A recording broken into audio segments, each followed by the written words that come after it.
The Subaru WRX STI is a dream car for many, and perhaps why is because it's an attainable dream car. Not some flashy supercar, but an all-wheel drive turbo sedan that you can take to the back roads one moment and then bring the family for a grocery run the next. It's a fantastic one-car solution that can be practical, yet still retain the motorsport roots that originated on the WRC stage. And in this video, we are talking about why Subaru needs the STI to return. But before we get into it, I'm Sep, a car enthusiast making videos for enthusiasts like yourselves, so feel free to subscribe to get your weekly dose of YouTube car content. This gentleman mentioned on a podcast that a new STI is in the works. Subaru is bringing the STI back. Subaru's bringing it back. They're going to use the 2.4 liter that's in the WRX, and it's going to make a lot of power. STI is going to come back. They decided they're going to bring it back. The original plan was to be like 405 horsepower. This is right before they canceled plans for it, so maybe it'll be that. Although there's no real hard evidence, this got me thinking. Removing the STI out of production was shocking, not only for the Subi enthusiast, but for the car community as a whole. It made zero sense to me when I found out there would be no VB STI. Some people may say, well, it's not a surprise. Subaru kept the STI recipe the same for 3 decades. A turbo EJ motor with around 300 horsepower and all-wheel drive. Although it's a good recipe, it's an old one, and other car companies are cooking up cars that make the STI look outdated. But the EJ motor was what made an STI a STI.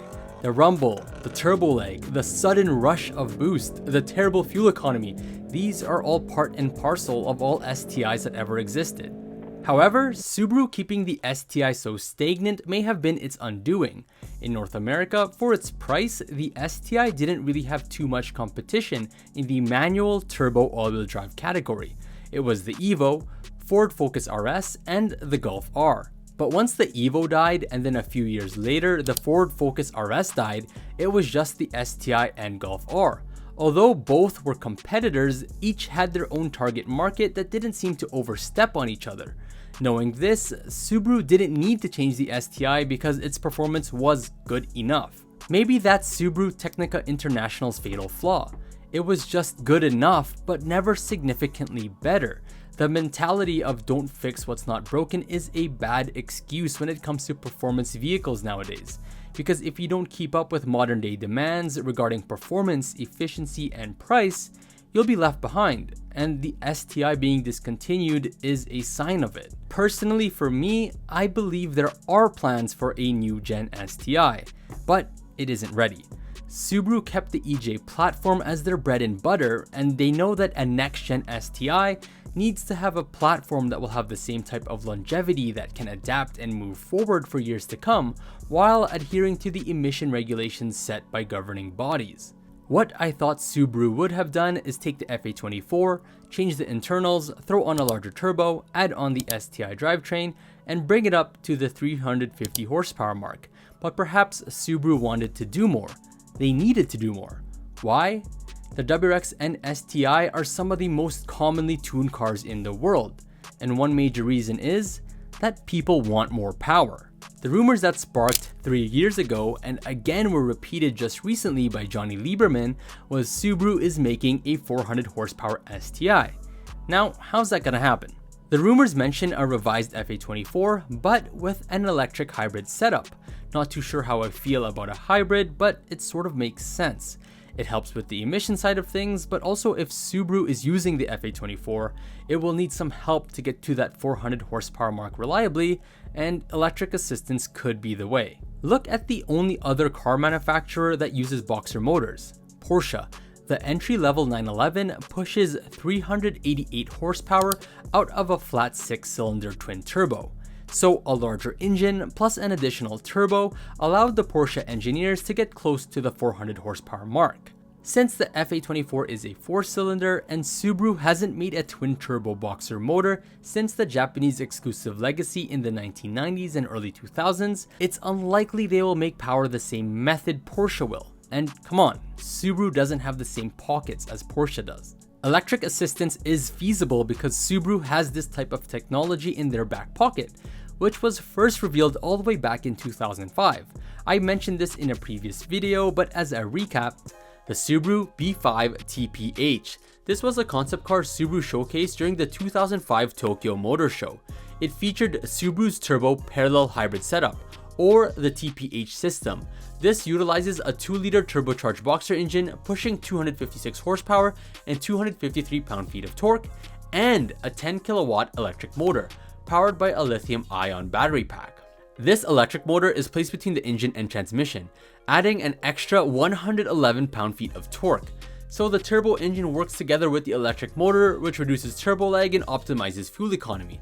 This concept was estimated to achieve 40 miles per gallon, which is pretty amazing. Another hint at Subaru using electric power assistance is that Subaru trademarked the STE logo last year, where the E may stand for electric. For now, let's table all the speculation on what the next gen STI could be and get into why Subaru needs the STI to return. When they didn't release a VB WRX STI, they relinquished their foothold in the car enthusiast market, which was so prominent and seemingly unbreakable. The VB WRX, which although to me is a fantastic car to drive daily and has awesome tuning potential, it's missing the charm that the STI had out of the box, and also the robust drivetrain, good sound, no plastic cladding, so on and so forth.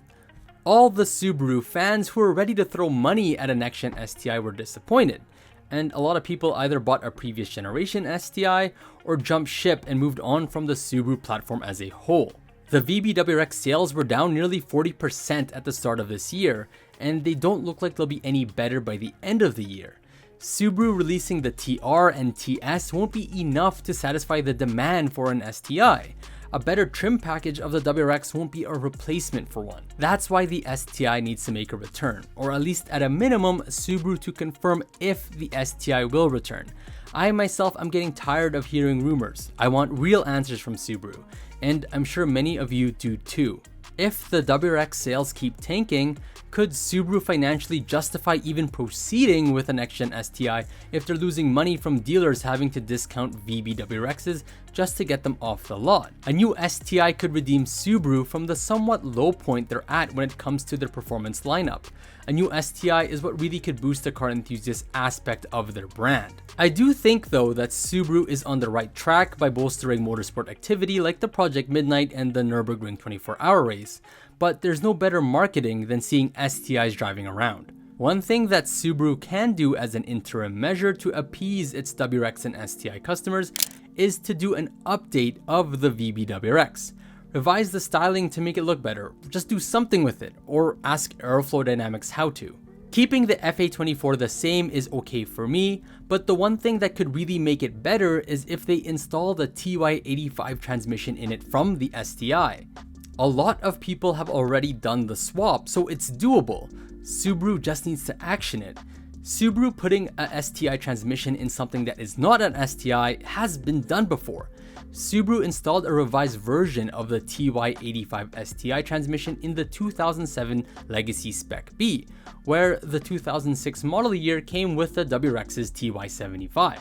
The last thing I want to touch on is that there are talks that the reason why Subaru didn't release an STI is because Toyota didn't let them, because it would be direct competition to the GR Corolla, because the GR Corolla now sits in the same spot that the STI held for years. Also, as a side note, when it comes to all-wheel drive turbo manual cars, the GR Corolla and the VB WRX are the only two competing in North America in that segment. The Golf R will no longer be available in a manual for the 2025 model year, so the GR Corolla is actually fitting perfect in the market where the STI was, because the STI was the 300 plus horsepower all-wheel drive car for 20 years, and the GR Corolla just kinda inherited it. And it might be thanks to Toyota's part ownership of Subaru. I don't know, just speculation. But at the same time, if the STI was projected to make 400 horsepower, then it would not be competition because it would be in the same power range as cars like the Supra and Nissan Z. But I think the biggest reason why they wouldn't compete is because if this so-called 400 horsepower STI were real, best believe it's not gonna cost how the VA STI cost. I wouldn't be surprised if the cost of a next-gen STI now closely reflects a 400 horsepower performance car, which, example, the Supra and Nissan Z can get up to the $60K mark brand new. That may be the issue we need to consider. if the STI comes back at 400 horsepower and it has all the specs we want and looks great, can we now stomach the cost? Because the STI was not a ridiculously expensive car. It was a step above the WRX, but not by much.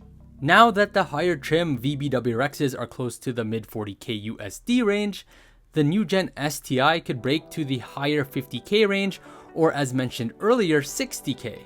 So what I said about attainable at the start of the video may not be true anymore with that type of price tag. Anyways, I could keep going on and on with this and speculating every single scenario. But now I want to know what you guys think. Do you think bringing the STI back as a VC generation STI could redeem Subaru for not having a VB STI? Let me know down in the comments. Also, what type of power numbers would you want to see out of a VC STI? And how much do you think it would be worth? Let me know down in the comments as well. Anyways friends, that's it for this video. Please like and subscribe if you enjoyed. I'll catch you all in the next one. Take care.